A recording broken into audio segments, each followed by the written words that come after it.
مزار تے جا کے کہ مکر کرنے ٹھیک نے تساں آکھیا نا مکر کردا ہے تے حضور ٹھیک نے تے مینوں لگدا ہے کہ پولا جان دے سے پے کہ سونا راضی کرنا ہوئے تے موڑ ٹھیک نے۔ حضور نے ایک دن کہا تھا، حضرت ابو سعید خدری نے کہا یا رسول اللہ آپ قرآن پاک کی تلاوت کر رہے تھے، قرآن پاک بڑا سونا پڑھتے تھے نا، تو نبی کریم نے سن لیا، اب کیا کریں دلیل دیں گے تو بات مضبوط ہو جائے گی۔ حضور نے سن لیا تو بعد میں فرمایا ابو سعید تو بڑا سونا قرآن پڑھتا ہے، رب کے علاوہ کسی کو دکھا کے عبادت کرنی جائز ہے؟ حضرت ابو سعید خدری کہنے لگے سن رہے ہیں مجھے پتہ نہیں تھا آپ سن رہے ہیں، ورنہ میں نے تو اور بنا بنا کے پڑھنا تھا۔ اب تو مان جاؤ نا، جو کسے دا عاشق ہوئے گل اسے دی کرد ہے، 100 مکر بہانے کر کے، 100 مکر بہانے کر کے او دے ہی مرنے مرد ہے۔ میرے عزیز ہماری مجبوری ہے، لوگ اس بات کو سمجھتے نہیں، ہماری مجبوری ہے، حضور کا میلاد ضروری ہے، لوگ سمجھتے نہیں بات کو، اس لیے بلا وجہ رٹا ڈال کے بیٹھتے ہیں۔ بھئی ہم نے تو کوئی رٹا ڈالنا نہیں، نہ سیاست کا، نہ دولت کا، نہ اقتدار کا، نہ کسی اور چیز کا۔ سیاست دے جھگڑے اساں چھوڑ دیتے، یہ تے محبت دا جھگڑا ہے، یہ چھڑا کوئی نہیں سکتا۔ تو میرے عزیز ہمارا حضور کے بغیر گزارا، اور نبی پاک علیہ السلام کے بارے میں رب فرماتا ہے وَلَسَوْفَ يُعْطِيكَ رَبُّكَ فَتَرْضَىٰ، محبوب میں آپ کو اتنا دوں گا کہ آپ اپنے رب سے راضی ہو جائیں گے۔ کیا کروں میں؟ اب یہ آیت اتنی شاندار ہے۔ حضرت امام زین العابدین رضی اللہ تعالیٰ عنہ سے کسی بندے نے کہا قرآن پاک میں سب سے زیادہ امید والی آیت کون سی ہے؟ اس کا خیال تھا لا تقنطوا من رحمت اللہ کہیں گے، اللہ کی رحمت سے نا امید نہ ہونا۔ اس نے کہا حضور سب سے امید والی آیت بتائیں، وہ کہتا میرے ذہن میں تھا کہ یہ والی آیت پڑھیں گے۔ تو امام زین العابدین رضی اللہ تعالیٰ عنہ فرمانے لگے سب سے امید والی آیت ہے وَلَسَوْفَ يُعْطِيكَ رَبُّكَ فَتَرْضَىٰ، رب کہتا ہے محبوب اتنا دوں گا کہ آپ اپنے رب سے راضی ہو جائیں گے۔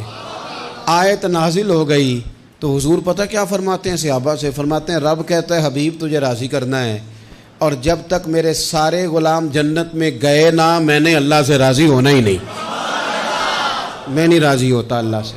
سارے جائیں گے تو میں تو کہتا ہی رہوں گا نا قربان پچھانن والے آتا، او گل جان گئے پر گل کھول دے، او گل کھول دے نہیں، پتہ چل گیا بات کا۔ حضور کے بغیر گزارا، حضور کے بغیر کوئی چارہ ہی نہیں۔ اور خود حضور کیا فرماتے ہیں، یہ سنن ابن ماجہ ہے، میرے رسول پاک صلی اللہ تعالیٰ علیہ وسلم ارشاد فرماتے ہیں، حدیث کے راوی حضرت ابو موسیٰ اشعری رضی اللہ تعالیٰ عنہ، حضور فرماتے ہیں کہ اللہ نے مجھے اختیار دیا۔ یا رسول اللہ کس بات کا؟ فرمایا رب نے اختیار دیا میں چاہوں تو آدھی امت بغیر حساب کے جنت چلی جائے، اور میں چاہوں تو اللہ سے اختیار لے لوں کہ یا اللہ مجھے شفاعت کا حق دے، میں سفارش کرتا جاؤں اور تو انہیں معافی دیتا جائے۔ یہ مجھے اختیار دیا اللہ تعالیٰ نے۔ تو حضور کیا فرماتے ہیں؟ فرماتے ہیں وہ آدھی امت والا سودا نہیں میں نے قبول کیا، میں نے نہ شفاعت لی ہے کیونکہ یہ عام تر ہے اور یہ کفایت کرنے والی ہے، یہ عام بھی ہے اور کفایت کرنے والی بھی ہے۔ اور حضور نے یہ لفظ کہے، یہ سنن ابن ماجہ کتاب الزہد دیکھیے گا، اس میں روایت مل جائے گی۔ حضور فرماتے ہیں یاد رکھو تمہارا کیا خیال ہے کہ میری یہ شفاعت پرہیزگاروں کے لیے؟ خود جملہ استفہامیہ سے بات کرتے ہیں، تمہارا کیا خیال ہے کہ میری یہ شفاعت جو قیامت میں سفارش کروں گا تو پرہیزگاروں کی کروں گا؟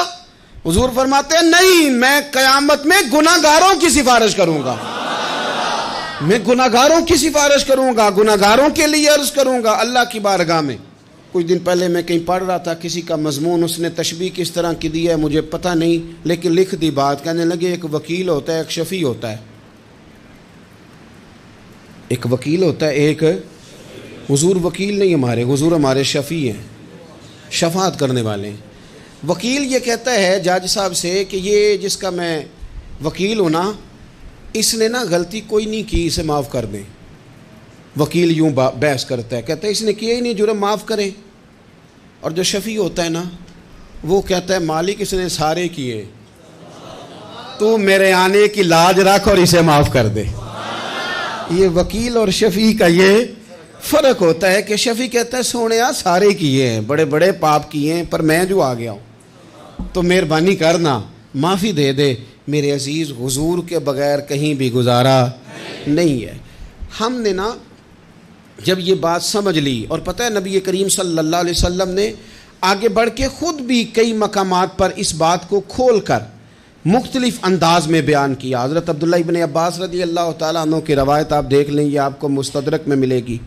حضور صلی اللہ علیہ وسلم فرماتے ہیں قیامت کے دن اللہ تعالیٰ انبیاء کے لیے نور کے ممبر بچھائے گا، ہر نبی ممبر پہ بیٹھ جائے گا، ہر پیغمبر علیہ السلام اپنے ممبر پہ جلوہ فروز ہو جائیں گے، ہر پیغمبر۔ لیکن حضور فرماتے ہیں میرا ممبر خالی ہوگا۔ یا رسول اللہ صلی اللہ تعالیٰ علیہ وسلم آپ کا ممبر کیوں خالی ہوگا؟ حضور فرماتے ہیں میں ممبر چھوڑ کے رب کی بارگاہ میں کھڑا ہو جاؤں گا، اور اس ڈر سے کھڑا ہو جاؤں گا کہیں ایسا نہ ہو کہ میں جنت میں چلا جاؤں اور میری امت رہ جائے۔ میں اپنی امت کی سفارش کروں گا، رب میری امت کی سفارش قبول کرے گا۔ فرماتے ہیں میں اتنی سفارش کروں گا کہ جہنم کا دروغہ مجھ سے کہے گا کہ محبوب کمال ہو گئی، آپ نے تو اپنا کوئی غلام دوزخ میں رہنے نہیں دیا، سارے آپ نے نکال دیے۔ کسی شاعر نے بڑی خوب بات کی تھی، اس نے کہا تھا کہ یاد رکھو قیامت کا جو دن ہے نا، یہ قیامت کا دن دراصل ہمارا وقت ہوگا خاص، جب ہم نبی پاک صلی اللہ علیہ وسلم کی بارگاہ میں جائیں گے تو ہمیں سمجھ آ جائے گی کہ دنیا میں ہم نے کئی دوستیاں لگائی تھیں پر جھوٹی لگا بیٹھے، ایک دوستی سچی ہے جو مدینے والے کی ہے۔ وہ کہتے ہیں محمد بوٹیا جھوٹا ہی جاگ سارا، اے سچیاں مدینے والے دیاں یاریاں، سچیاں مدینے والے دیاں۔ تو نبی پاک صلی اللہ علیہ وسلم کے بغیر نہ دنیا میں گزارا ہے، نہ قبر میں گزارا ہے، نہ آخرت میں گزارا ہے۔ اب ایک سبق ہے، وہ سبق بھی آپ نے ضرور یاد کرنا ہے۔ جس شخصیت کے بغیر ہمارا گزارا نہیں، نہ قبر میں، نہ حشر میں، نہ پل صراط پہ، نہ میزان عمل میں، نہ حوض کوثر پہ، تو ہمارا ان کے بغیر دنیا داری میں گزارا کیسے ہو جاتا ہے؟ ہمارا تجارت بھی حضور سے سیکھیں، گھرداری بھی حضور سے سیکھیں، شادی بیاہ کے طریقے بھی حضور سے سیکھیں۔ جب گزارا نہیں حضور کے بغیر تو پھر زندگی کے سارے سلیقے حضور سے سیکھیں، پھر ادھر ادھر جانے کی ضرورت ہے۔ حضور کی سیرت کو پڑھیں، سوانے کو پڑھیں، حیات مبارکہ کا مطالعہ کریں۔ یہ جو ہم میلاد کا جلوس لے کے نکلتے ہیں نا، جب ہم نے نا بہت ساری چیزوں کو سطحی سا سمجھ لیتے ہیں معاذ اللہ بعض اوقات۔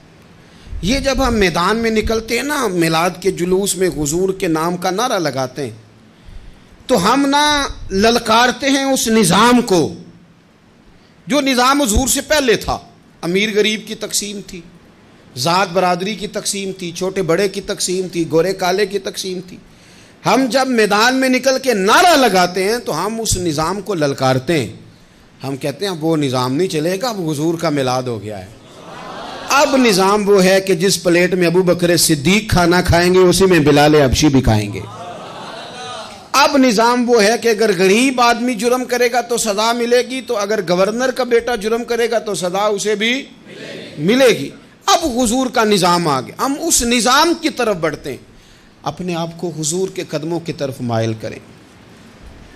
میلاد صرف 1 سے 12 ربیع الاول تک نہیں، میلاد سارا سال ہے، ذکر میلاد سارا سال ہے، میلاد کی محافل سارا، اور میلاد صرف مسجد میں نہیں، گھر میں بھی ذکر میلاد، دکان میں بھی ذکر میلاد۔ ذکر میلاد سے مراد حضور کی تعریفیں، نبی پاک کی شانیں، حضور کی باتیں، آ میرے دل آمنہ کے لال کی باتیں کریں، چہرہ والشمس کے اجلال کی باتیں کریں، اپنی طبیعتیں حضور کے ساتھ لگائیں، اپنے آپ کو حضور کے قدموں سے وابستہ کریں اور عشق کریں نبی پاک سے۔